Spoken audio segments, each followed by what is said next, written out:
Hello everyone, welcome back to my YouTube channel Anutech education. Anutech education में आप लोगों का बहुत बहुत स्वागत है। आज हम लोग वन वर्ड सब्स्टिट्यूशन को पढ़ने वाले हैं। मतलब एक शब्द में उत्तर, हम लोग बोलते हैं ना एक शब्द में उत्तर।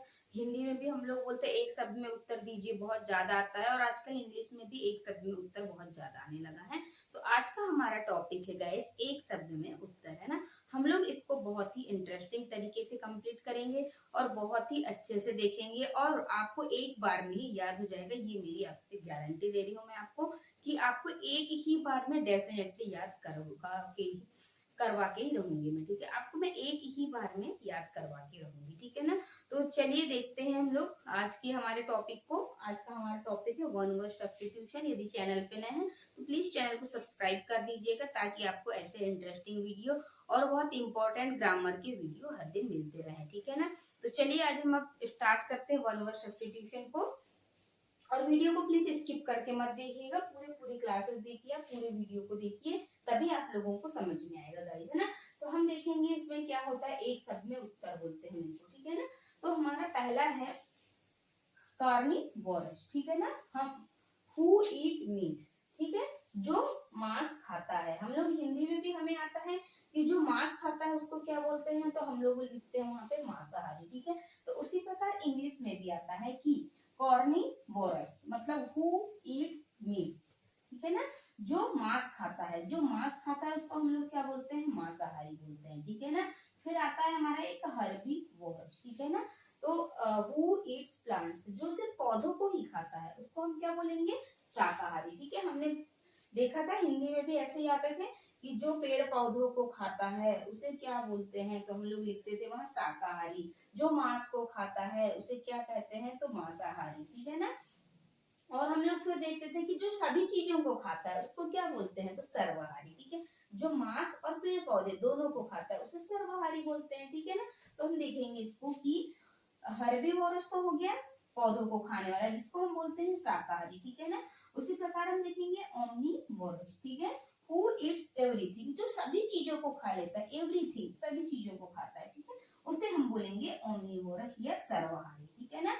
उसके बाद आता है कैनिबल, ठीक है, हु ईट्स ह्यूमन फ्लैश, जो सिर्फ मनुष्य के शरीर को ही खाता है। आपने किसी मूवियों में देखा होगा, कभी मूवी तो वैसे ही बहुत देखते होंगे आप लोग, और आपने मूवी में भी देखा होगा कि क्या होता है कि मनुष्य के शरीर को खाते हैं ना कई लोग वहां पे। चाहे वो मैन हो या वुमेन हो, क्या होता है पूरे, और दूसरी जगहों पे देखना कि उन लोग क्या करते हैं, अदर स्टेट में देखना ह्यूमन फ्लेश को भी उन लोग खाते हैं, लेकिन हमारे यहाँ नहीं खाते मनुष्य के शरीर को कोई, ठीक है। तो उसको हम लोग बोलते हैं नरभक्षी, जो मनुष्य के शरीर को ही खा लेता है, ये ह्यूमन फ्लैश को ही खत्म कर देता है, ठीक है, खाता है। फिर एक आता है ओमनीपोटेंट, ठीक है, हु इज ऑल पावरफुल, है ना। जो जिसको सब बहुत ज्यादा पावर होती है, शक्तिमान बोल सकते हैं हम इसको, हु इज ऑल पावरफुल, है ना, उसको हम बोलते हैं ओमनीपोटेंट या शक्तिमान बोलते हैं। जिसको बहुत ज्यादा शक्तिमान, सर्वशक्तिमान बोल सकते हैं हम इसको, तो उसको हम बोलेंगे ओमनीपोटेंट। ये 5 हम लोगों ने देखा, ठीक है। कौन कौन से थे, कार्निवोरस हु ईट मीट्स, जो मांस को खाता है मांसाहारी। हर्बीवोरस हु ईट प्लांट्स, जो सिर्फ पौधों को खाता है उसे हम शाकाहारी बोलते हैं। ओमनीवोरस हु ईट्स एवरीथिंग, जो सभी चीजों को खाता है उसे हम बोलते हैं एवरीथिंग, ठीक है ना, सर्वाहारी बोलेंगे। और cannibal who eats human flesh, जो सिर्फ मनुष्य के शरीर को ही खाता है उसको हम लोग बोलते हैं नरभक्षी। और omnipotent who is all powerful, जो बहुत ज्यादा सर्वशक्तिमान बोल सकते हैं या पावरफुल बोल सकते हैं हम, तो उसको बोलेंगे हम ओमनीपोटेंट, ठीक है। तो इस प्रकार ये 5 आप लोगों को मैंने बताया वन वर्ड्स, है ना। बहुत ज्यादा इंपॉर्टेंट है गाइस ये, और एग्जाम में बहुत ज्यादा पूछे जाते हैं। पिछले कॉम्पिटिटिव एग्जाम में कहो या स्कूल लेवल पे आजकल सभी के लिए बहुत इंपॉर्टेंट है ये। इंग्लिश में अब ये चीज कॉमन हो गई है ना, वन वर्ड सब्स्टिट्यूशन, इडियम्स हैं, फ्रेजेस हैं, और भी बहुत सारी चीजें हैं इसमें, अभी हम देखेंगे इसमें।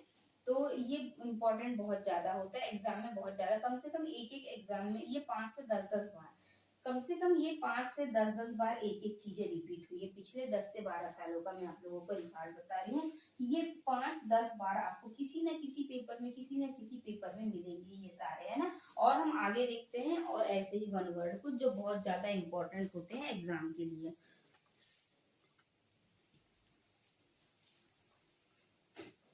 चलिए अब और कुछ देख लेते हैं हम लोग इम्पोर्टेंट वर्डों को, है ना।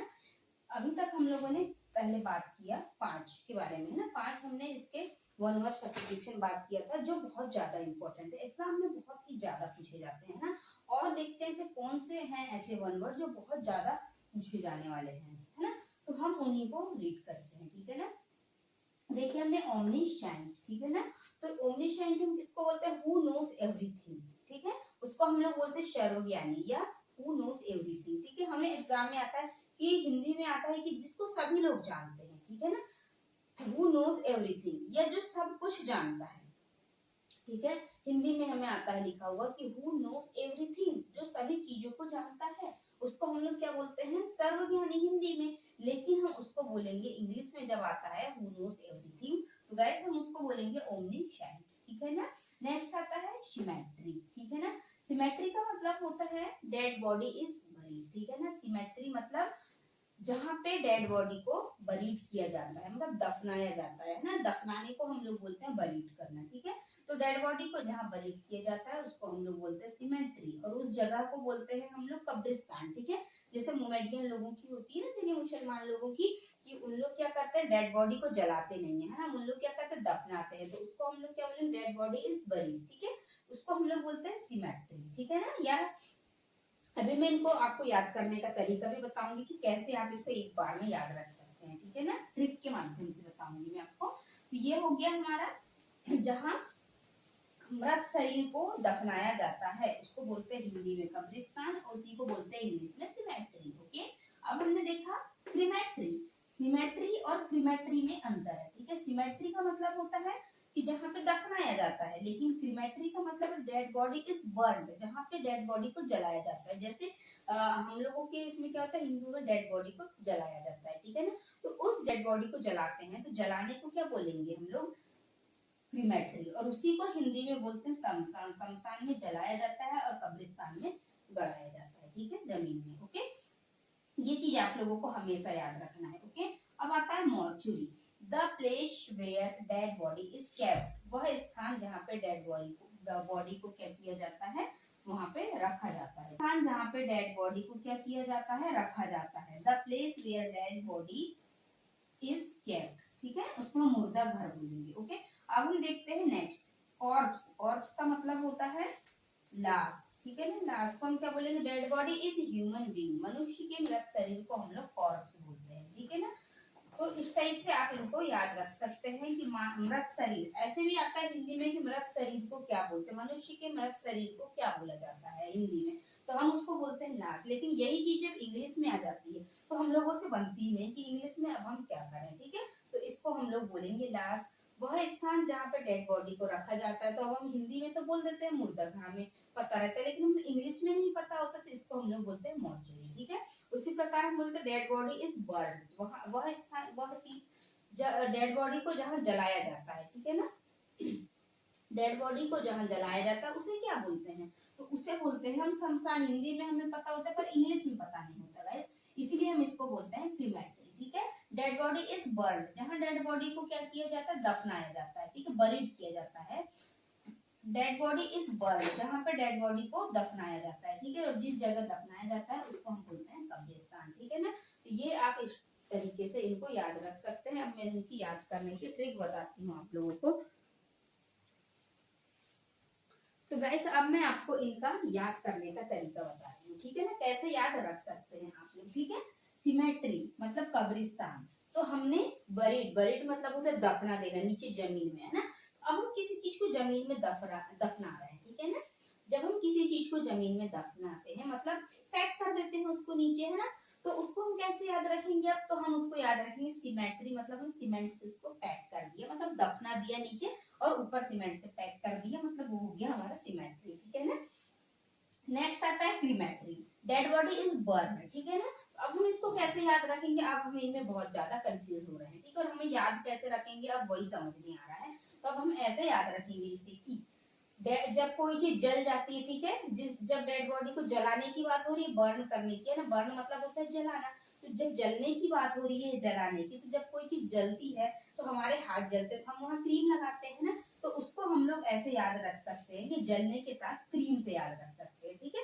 तो उसको आप बोल सकते हैं क्रीमेटरी, ठीक है ना। मॉर्चुरी, मॉर्चुरी का मतलब तो ये थोड़ा सा अलग ही, इन दोनों में डिफरेंस आप लोगों को समझ में नहीं आता। सिमेट्री और क्रीमेटरी मतलब दफना देना, मतलब सीमेंट से दफना दिए हमने तो उसको हम बोल सकते हैं सिमेट्री। तो क्रीम लगा लिया मतलब क्रीमेटरी, क्रीमेटरी मतलब जली हुई चीजें। और जहाँ पे डेड बॉडी को रखा जाता है उसको बोलते हैं मॉर्चुरी, ठीक है ना। ये मुर्दाघर, आप ये तो याद रह जाएगा आप लोगों को। और कॉर्प्स भी याद रह जाएगा, dead body of human beings, मतलब मनुष्य के डेड बॉडी को, मृत शरीर को हम लोग बोलते हैं लाश, है ना। इस टाइप से आप लोगों ने इम्पोर्टेंट 1 वर्ड्स को हम लोगों ने कंप्लीट किया है ना। हम लोगों ने 10 1 वर्ड्स को कंप्लीट कर चुका है ना। बहुत ही आसान तरीके से बताया मैंने, और ये एग्जाम में आपको डेफिनेटली मिलेगी, चाहे वो स्कूल हो चाहे कॉम्पिटिटिव एग्जाम हो, है ना। सभी में ये सारी चीजें हमें मिलती हैं, और ये हमें एक जीके की चीजें हैं, समझ लो। ये सब चीजें हमें पता रहे, जब जो चीजें हमें हिंदी में पता है तो वो इंग्लिश में भी पता होना चाहिए हमें, है ना। और ये एग्जाम में बहुत ज्यादा पूछी जाती है ना। अभी मैं आपको सारी चीजें बताऊंगी जो 10 से 12 साल में हर एक कॉम्पिटिटिव एग्जाम, चाहे वो पुलिस हो, एमपीएसआई हो, पीएनएसटी हो, 1 2 3 ग्रेड 1 की बात हो, या किसी भी कॉम्पिटिटिव एग्जाम के लिए बहुत ज्यादा इंपॉर्टेंट है। और यहाँ से 101% आता ही आता है एग्जाम में, है ना। मैं पिछले बहुत 10-12 सालों का रिकॉर्ड बता रही हूँ कि ये सारी चीजें मुझे किसी न किसी एग्जाम के पेपर में मिली हुई चीजें, इसीलिए मैंने सोचा आप लोगों के लिए एक वीडियो बनाऊं। एक नहीं, अभी तो हम लोग बहुत सारे देखेंगे 1 वर्ड सब्स्टिट्यूशन जो बहुत ज्यादा इंपॉर्टेंट होते हैं, है ना। इनके बारे में हम लोग देखेंगे। तो आई होप आप लोगों को गाइस समझ में आया होगा, जो मैंने आप लोगों को इतना इंटरेस्टिंग तरीके से बताया और याद करने का तरीका बताया। ये ऐसा किसी बुक में नहीं लिखा हुआ है, ये इतना अच्छे से कि ये इसको लाश बोलते हैं, इसको मुर्दाघर बोलते हैं, लेकिन मैंने आप लोगों को जनरली याद करने का तरीका बताया, बस हो गया, है ना। ऐसा कुछ लिखा नहीं है कि क्रीम लगाओ तो क्रीमेट्री और सीमेंट से पैक कर दो तो क्या होता है, उसको सीमेंट से पैक कर दो तो उस चीज को हम लोग बोलते हैं सीमेट्री, है ना। ऐसा कुछ लिखा ही नहीं है कहीं, लेकिन मैं सिर्फ याद करने की ट्रिक बता रही हूँ कि आप इस तरीके से याद रख सकते हैं, है ना। वैसे ये चीजें याद नहीं होती, इसलिए मैंने सोचा आप लोगों को कुछ अलग तरीके से बता दूं, है ना। तो आई होप आपको वीडियो पसंद आई होगी, और ठीक है, मिलते हैं हम अगली क्लास में और ऐसे ही इंटरेस्टेड 1 वर्ड्स के साथ, है ना, जो आप लोगों को बिल्कुल डेफिनेटली याद होंगे, ये मेरा वादा है आपसे, है ना। तो ठीक है, thanks for watching this video. मिलते हैं हम अगली क्लास में और अच्छे अच्छे 1 वर्ड्स के साथ, जो एग्जाम में बहुत ज्यादा हेल्पफुल होंगे आप लोगों के लिए ना। तो ठीक है गाइस, तब तक के लिए ओके बाय।